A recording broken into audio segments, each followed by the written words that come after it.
All right, today we are talking about the pad section of the Numark DJ2GO2 Touch. I wanted to make a separate video about this because you could do a lot of cool stuff with it.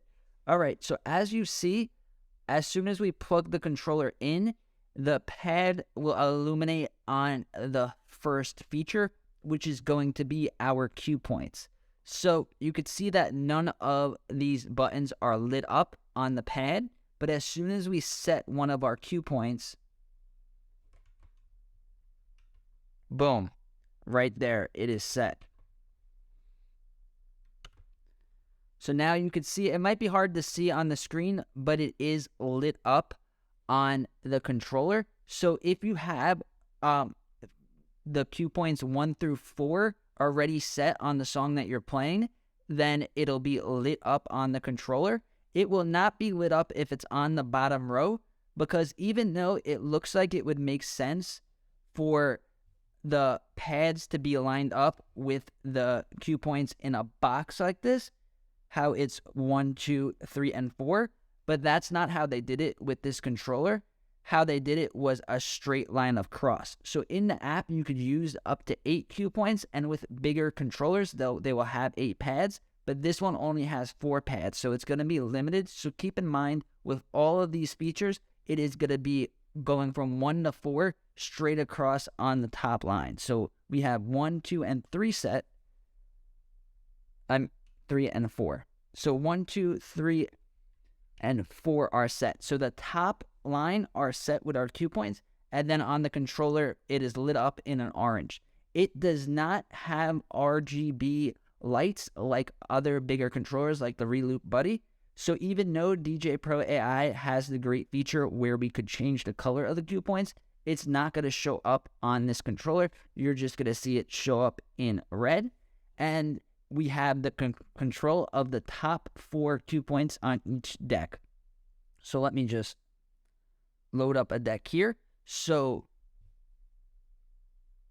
I'm just deleting it. I doubled it. So now on the other side, the pads are going to control the 4 cue points on deck 1. So keep that in mind. So we have all these, we have the top row of each side with our cue points, and that's what we can control with this controller and Djay Pro AI right out of the box. Of course, I did make videos on how you can map every single button and every single knob to do exactly what you want, but you guys could check out that video. I'm just going over what it does out of the box.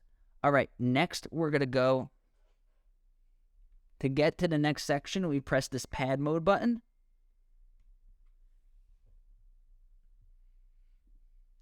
And now we press the pad mode button again, and we are in auto. So what this does is it allows us to set auto loops. So let me go to the looper section. So if you look up here on the top, I'm just going to set a 16 bar loop. So we have a 16 bar loop selected through the screen and not through the pad. And then now if we go over here and we press the 1, let me just show you on this side. Go over here and press the 1. We have a 1 bar loop or 1 beat loop. And then if we press 2, it's going to go to 2. And now don't get confused because the next one isn't going to be 3 and 4. It is going to be doubled. So each button is going to double it. So if you press the 3 button, it is going to bring up an 8 bar loop. Well, that's 4.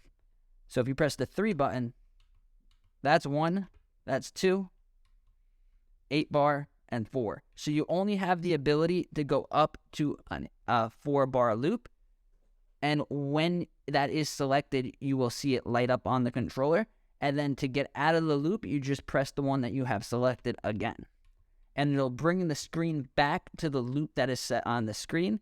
So I would recommend leaving it set to 16 on the screen, because with the 4 pads, it doesn't go up to that. So you get a 1, a 2, a 4, and an 8. And then if you want to put it on the 16, you could do it with the screen.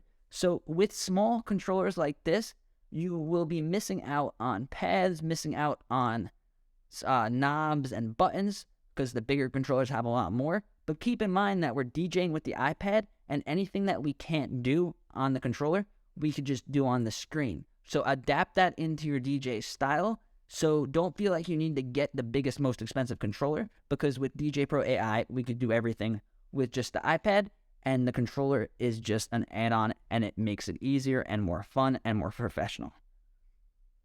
All right, so now we're going to go to the next section.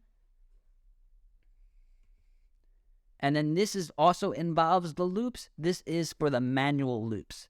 So with the song playing,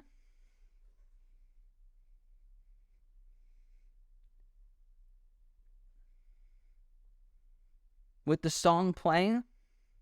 don't know why this off on. With the song playing,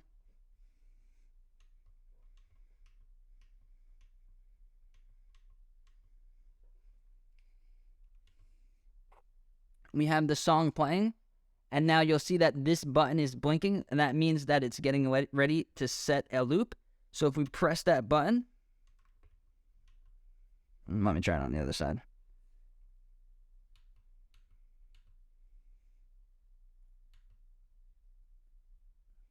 So we press the button while it's going, and it is going to start a loop.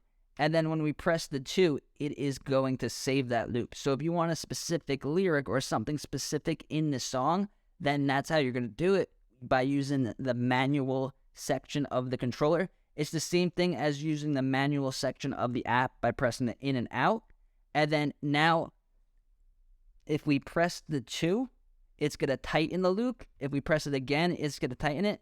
And then it'll tighten it all the way down to 1 and 8. And then we could get out by pressing the button again.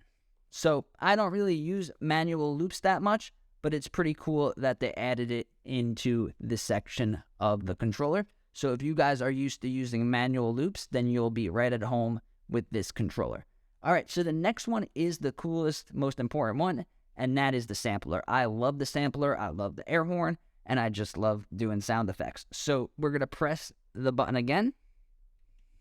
And now we're in the sampler. Let me just open up the sampler part of the app. So there we go. And then once again, you only get control of the top line, not the bottom, because Djay Pro gives us the ability to use up to 16 samples at a time. But with this controller, we only have 4 buttons. So how it works is, when you press the 1 on deck 1, it's going to do the number 1. So up all the way to the top left is going to be 1, and then 2, 3, and then 4. And this is the only section in the sampler. This is the only section in the pad mode where it's not deck specific, like with the loops and the cue points. If you do it on this side, you're going to do loops and cue points on that one deck. And then if you do the other side, it's going to affect the other deck. But with this one, it just goes straight across from 1 to 8. So we did 1, 2, 3, and 4. And then on this side of the controller, if we press 1, it's going to go to the 5th one, and then over like that. So that's how you're going to use your sampler. You're going to use it straight across. Again, it's not going to be a square like it looks like on the controller. And then if you're asking yourself, how do I use the samples at the bottom? Like, what if I wanted to add, for example, laser number 2? What if I wanted to put that instead of the air horn? What you could do is press the pencil button down here by the effects, press the 3 dots, and then find the sample that you want. We're using laser 2. And then just click it. So even though you can't use more than 8 of the samples, you can move any sample you want up to a button that is represented in the controller. So I hope this helped you guys get more use out of your Numark DJ2GO2 Touch. If you found value in this video, give it a like. And if you want to learn more about DJing with the iPad and DJing with Djay Pro, subscribe to the channel. Thanks for watching.